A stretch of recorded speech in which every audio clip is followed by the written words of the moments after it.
चलिए हम बताते हैं असली चोर कौन है। तो असली चोर भाई कोई नहीं है। हाँ, ना खेसारी लाल यादव चोर है, ना पावर स्टार पवन सिंह चोर है, ठीक है ना। गाना के नाम सेम रखने से गाना कोई चोरी थोड़ी नहीं हो जाता भाई।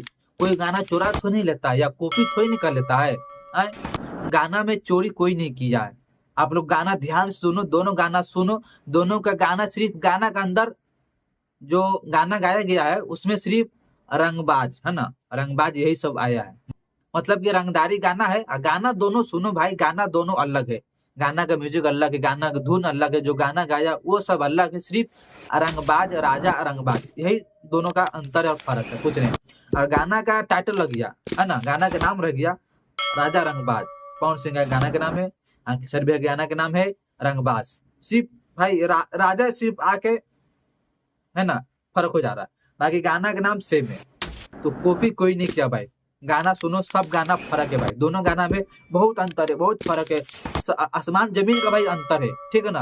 अब जो चोर बोल रहा है ना वो सारा सबसे बड़ा चोर होगा, ठीक है ना। हाँ।